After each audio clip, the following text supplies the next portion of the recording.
Welcome to another episode of Sports Extra, your premium online sports show. I'm your host, Ruvimbo Chakoreka, today flying solo. Now, one of the things that has been quite interesting, particularly in our last discussion that we had with Mr. Titch and Sydney, it looks like quite a number of views are coming through. We thank you for that, particularly as our viewers. Don't forget to like as well as to comment on all of our content. Let us know your thoughts as well as what you would like to see us covering as well, particularly as a sports fan. So for our Facebook and Instagram handles, that is at Sports Extra Zim. And remember, the extra is without an E. And then, of course, we've got our Facebook, we've got our YouTube channel, rather, which is Sports Extra ZW. You can like, you can share, you can subscribe, you can comment, and we'll be looking at all of those comments. So thank you to all that have been saying that you're loving the content, you're loving the chats that we're having, and we will continue to deliver that as well. So anyway, we're going to be talking about a couple of things today.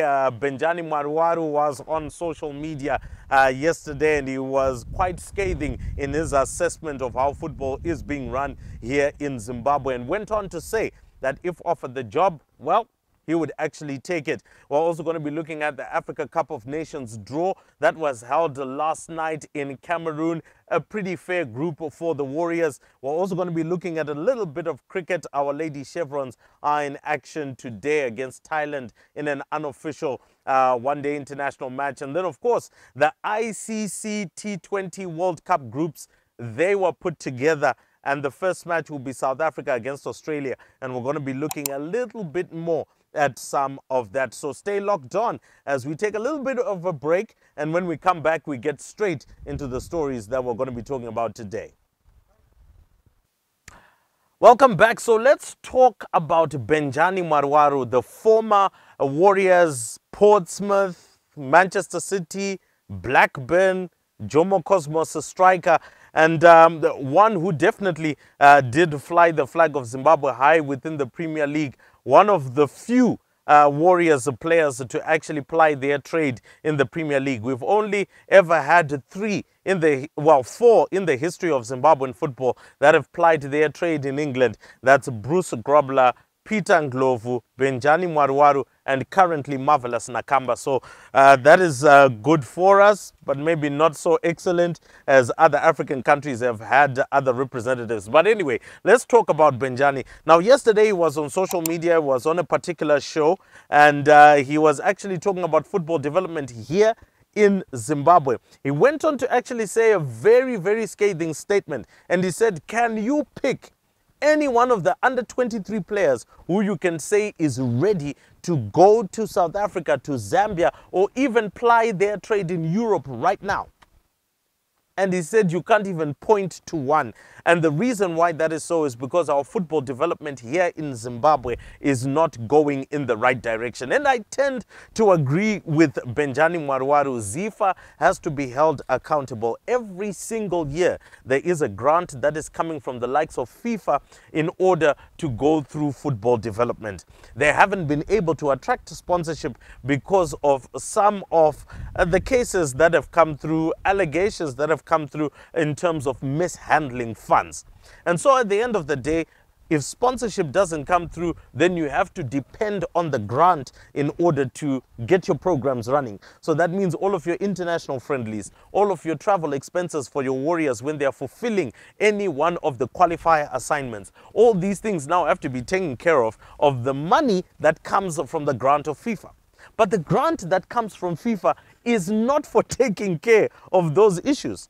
The grant from FIFA is there to take care of football development. And here in Zimbabwe, we are starved of a proper football development. So what is happening?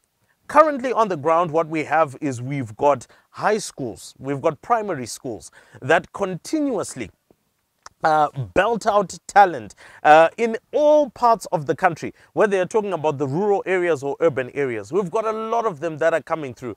And the only saving grace that has been there for the likes of ZIFA is the establishment of academies that are outside of the confines of the ZIFA construct. Xtra does not have an academy of its own through which it develops its national team players in various age groups, where there's going to be from under 14, 15, 17, 20, 23, and ultimately the national team. Now, if we had all of those structures in place, particularly from a Xtra perspective, then we should have been able to move forward. More questions continue to come through as to what is the use of the Xtra village.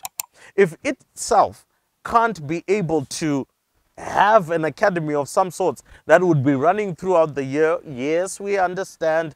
Right now there's COVID, people can't come together. But anyway, for many years, that place hasn't been used. It has been derelict for so many years. And so the question will then come in, what are we doing with that kind of infrastructure?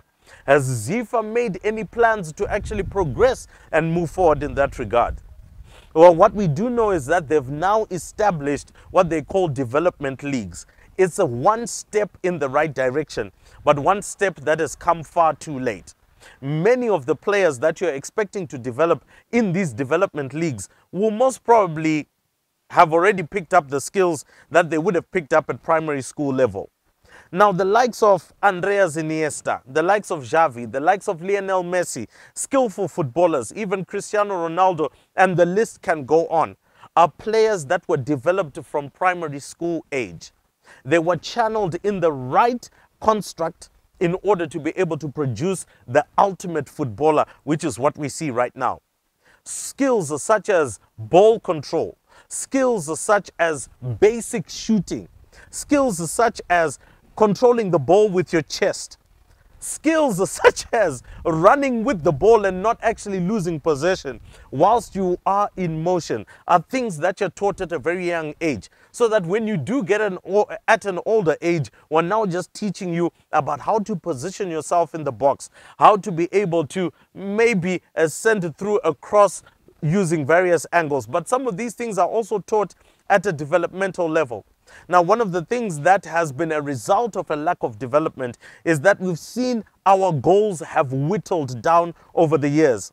One of the last few strikers I can remember that was able to score just about 20 or so goals within the league was the likes of Marwaro.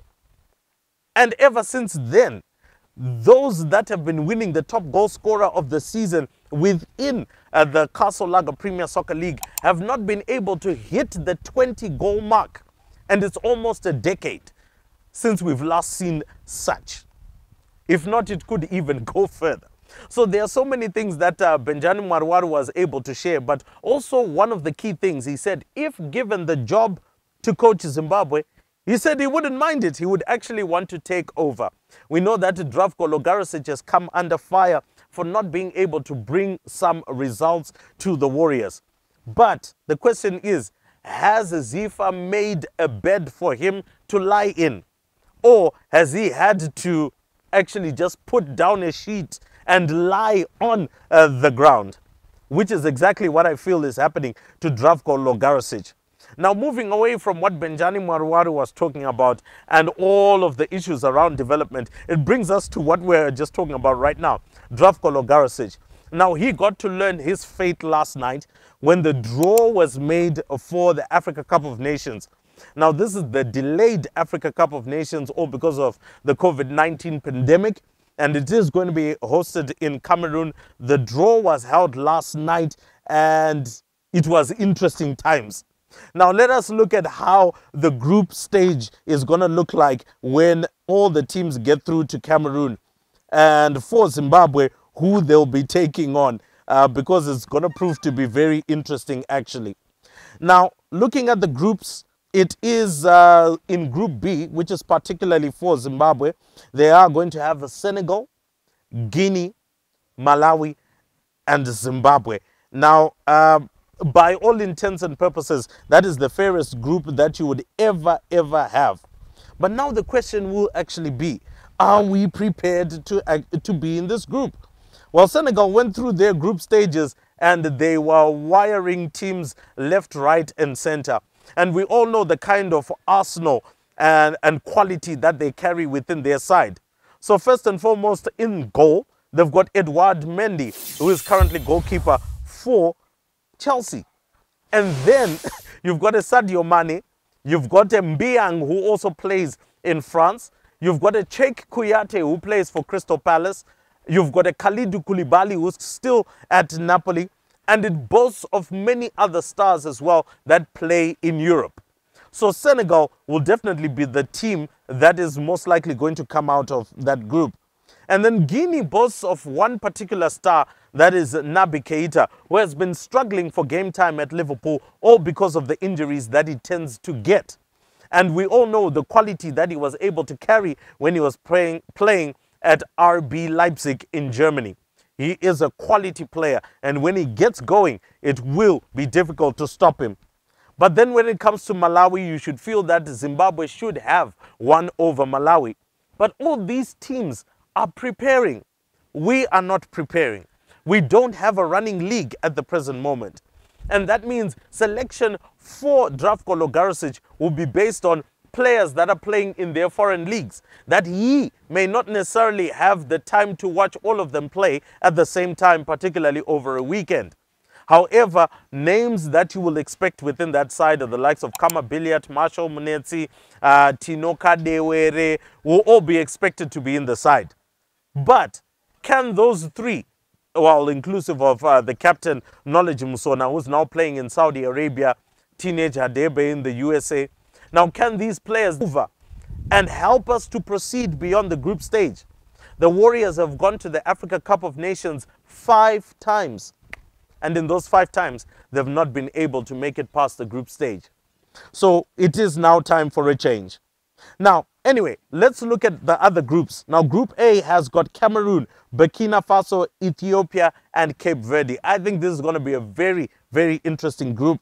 Burkina Faso is a very big team. The Stallions do play very good football. And Cameroon, as the hosts, will be expected to come to the party. Ethiopia have been developing really, really well in terms of their football, and you can expect them to put up a fight. Cape Verde were a surprise in one of the AFCON tournaments as well, as they beat quite a number of giants. So the question will actually be who will come out of that group. I think Cameroon and Burkina Faso should come out of that group, but it is going to be a dogfight. Now, Group C has got Morocco, Ghana, Comoros Islands, and Gabon. Now, Gabon has got Pierre-Emerick Aubameyang, who is currently struggling at Arsenal. And we all know that he was sick, and so he wasn't able to play in the opening match in the Premier League. However, he hasn't had the best of times, particularly last season, and we'll see whether he will come to the party this season. Group D, which would usually be a group of death, however, has got Nigeria, Egypt, Sudan, and Guinea-Bissau. Group E has got the defending champions, that is Algeria and Sierra Leone, Equatorial Guinea, and Cote d'Ivoire. Whilst Group F has got Tunisia, Mali, Mauritania, and Gambia. So the Africa Cup of Nations will prove to be very interesting. But for Zimbabwe, many people are asking the question, and I ask you as a viewer the question, do you think that this is the AFCON that we are going to be able to make it past the group stage? Personally, as long as we prepare like how we've been preparing over years and over time, we will not go past the group stage. Our preparation has to be key. And when we go to AFCON, we should not go to say we're seeking for a draw against Senegal, a win against Guinea, a win against Mali, and then we'll go through second best. Senegal will be aiming for a victory in all matches. Guinea, I'm sure, will be confident to at least belt both Zimbabwe and Malawi and make it through. Malawi will be hoping to surprise at least one of the giants, pick up a win against us, and maybe even draw against another to try and make it through. So there is a lot of work that has to be done. And this is my advice then to ZIFA. We need to throw the current playbook out the window. We cannot say that we are not organizing friendlies because we feel that we don't have the finances. We have to find them. We have to find the sponsors. We have to put together a plan that sponsors are willing to buy into, that will get the Warriors to perform at the optimum level when they get through to Africa Cup of Nations. We need more camps. All of these things have to be done if we want to move forward. And so at the end of the day, Warriors, personally for me, I think there is a lot of work that has to be done if we want to go forward. But if things stay the way that they are, then we won't go anywhere. So while still talking about Warriors and football development and the group that came through, the question now begs, is it now time that the SRC reconsiders its stance and position against football? Now, apparently the SRC has hinted to the fact that if there is no bio bubble, football will not return in the country. Now, football had returned after 18 months when the Chibuku Super Cup started. They played 5 rounds of fixtures, and then we went into another national lockdown with the measures that are currently in place. All fair and fine. This was set out by government to ensure that the livelihoods of people were kept. But now the question also comes, why is football continuously getting the raw end of the stick? Now, Zimbabwe Cricket are going on tour to Ireland and Scotland. We know that the under-21 girls hockey team is currently in preparation for the Junior Hockey World Cup. We know that archery has also received its go-ahead to start training. FC Platinum have received the go-ahead as well in order to start preparing for the CAF Champions League. But nothing is happening locally. Now, this will affect the way we will perform in the Africa Cup of Nations, the World Cup qualifiers, which are set to come around about September, and will ultimately affect generations of footballers that need to be in the development process. Now, if we look at many of the European teams, or European nations rather, they have now allowed fans to come back in. I think what's important right now is maybe fans may not have to return, but football has to return. Now, let's balance things out here. Is there any motivation for SRC, the Ministry of Health, the Ministry of Youth, Sport, Arts and Recreation to bring back these sports, particularly football? I think for football, they don't find any motivation whatsoever to do so. First and foremost, in the use of the stadiums that are currently being used all over Zimbabwe within the Chibuku Super Cup, a waiver was asked for by the Premier Soccer League. And the owners of the stadiums are the likes of Ministry of Local Government and the Ministry of Public Works. But we now know the National Sports Stadium was handed over to the Ministry of Youth, Sport, Arts and Recreation for management. So absolutely nothing is being contributed to the fiscus currently by football in order for there to be a motivation.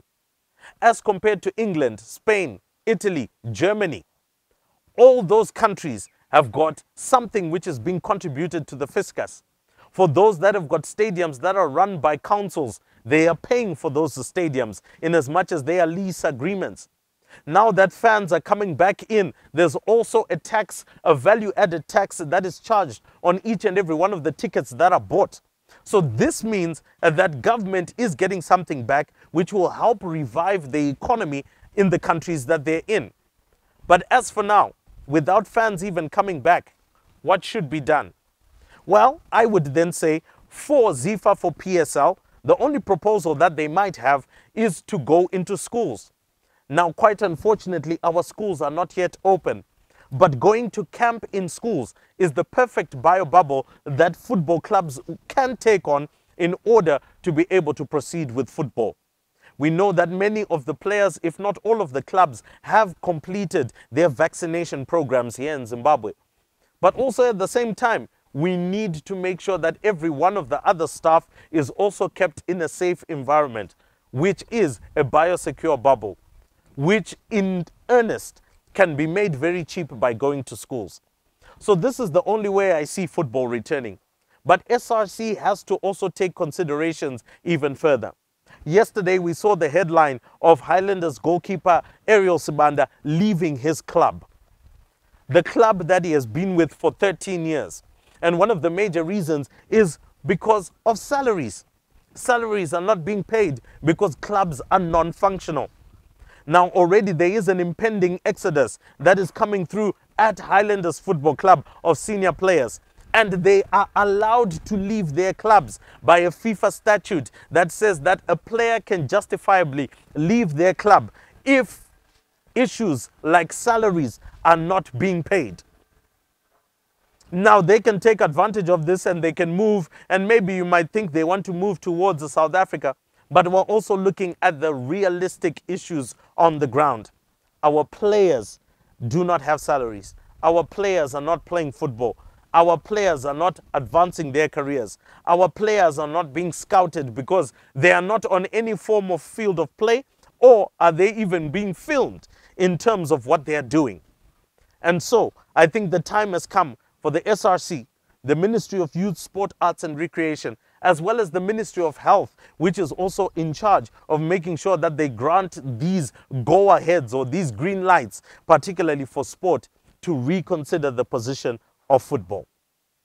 Well, we're going to be talking more about this as we continue with our shows, but make sure that you comment in the comment section, like, share and subscribe. All of this content will be on our Facebook page as well as on our YouTube channel. So Sports Xtra ZW is our YouTube channel, and then our Facebook and Instagram handles at Sports Xtra Zim.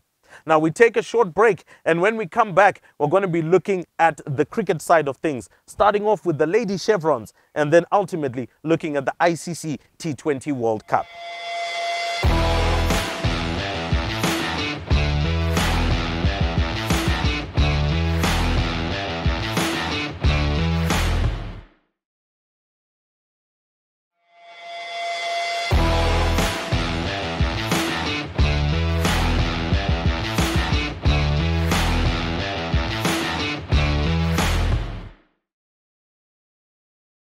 Welcome back to Sports Xtra, your premium online sports show, and I'm your host, Ruyumbo Chakureka. As we're landing this one in terms of our sports discussion today, don't forget to like, to comment, to share, to subscribe to our Facebook page, Instagram handle, as well as our YouTube channel. You will see some of the details as well flashing across the screen. But just for your information, Facebook and Instagram, it's the same, at Sports Xtra Zim, and the extra is without an E. People say that that is one of the things they're getting particularly out of this video, knowing that extra is without an E, particularly on this one. And then on our YouTube channel, it is Sports Xtra ZW. So make sure that you subscribe, comment, share this content, and let us know what you would also like us to cover. We've also got an extra features that we're doing. The interview with Sean D'Souza will be up pretty soon. That's the Zimbabwe under-20 rugby coach. We are just working on some modalities before it does come up. We are going to be having so many more features, but also tell us who would you like us to have a chat with, and also talk about various sporting angles and desires. But in any case, let's talk about cricket, which is going to be landing the show for today. And today, our Zimbabwe Lady Chevrons are taking on Thailand in the first of the unofficial one-day internationals being played at Takashinga Sports Club in Highfield, which is also termed and known by many as the home of cricket, where we saw the likes of Tatenda Taibu, Hamilton Masakadza, Vusimusi Sibanda, Prosper Utseya, and a lot of other of our Zimbabwean cricketers are being born into the mold of playing for the national team. We also saw the likes of Andy Flower as well play for Takashinga Sports Club, particularly when he was still in Zimbabwe. So it's an iconic ground, and it's a wonderful place for the ladies to be getting back into some form of action as they prepare for the 50 over World Cup qualifiers, which will be played in Sri Lanka a little bit later this year. So it's much needed game time, and we hope that the ladies will do well. We'll be giving you the results of what happened in that particular fixture when we give you the next Sports Xtra episode, which will be coming through on Friday. But let's talk a little bit about men's international cricket, and the groups were announced, or the matches were already relayed. That was yesterday, and there are going to be two groups for the T20 World Cup, which is going to be happening in the United Arab Emirates, and it will be happening from the 14th of November Interesting times indeed. But let me tell you what will be happening, particularly in Group 1. Now, in Group 1, this is how it stands. It will be England, Australia, South Africa, and West Indies. And then they'll be joined by 2 qualifiers from the first round of games. And then in Group 2, we'll have the rivals, India and Pakistan, along with New Zealand and Afghanistan. Now, whenever I talk about Afghanistan, I am at pains because of the level of development within their cricket and how they've become such a strong nation, particularly in T20 cricket. We all know the names that have caused them to rise to the to the top in terms of cricket. Rashid Khan, Mohammad Nabi, all these have done such a fantastic thing. And then, of course, there are going to be 2 qualifiers that will come through. So let's look at the qualifiers, who they're going to be. Now, Afghanistan has surpassed some of the teams that have to work themselves from the qualifiers. Now, in the qualifiers, we'll also have Group A and Group B.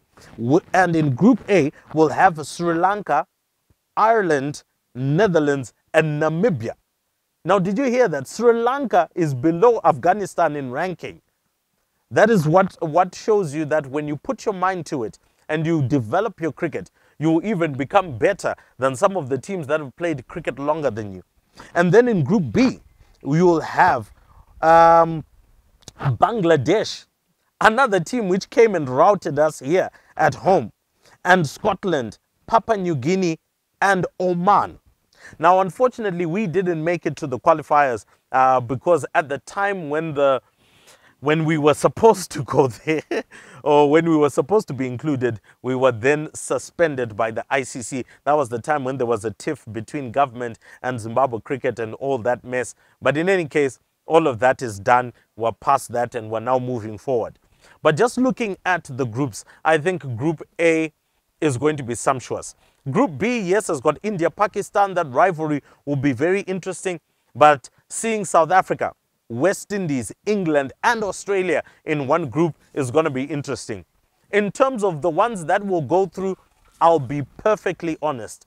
At present, South Africa will be coming home out of that group if they don't actually pull up their socks. West Indies, we all know what they tend to do when it comes to T20 cricket. They are the defending world champions. So you can expect them to really come to the party. However, you will feel that some of the experience that they lost from those that retired after the 2016 World Cup will also cost them just a little. But some of the other youngsters coming through will definitely want to stake a claim. The likes of Fabian Allen, who's also part of the IPL, Akil Hussein, who has been doing really well in the Caribbean Premier League. All these players will want to stake a claim, as well as youngsters coming through from the Under-19 World Cup. That's Jaden Seals. He's been bowling fantastically, particularly in the series against Pakistan. So you kind of feel that all these youngsters will be incorporated alongside the experience of the likes of Christopher Henry Gale, the universe boss. Well, that's what he calls himself, not me.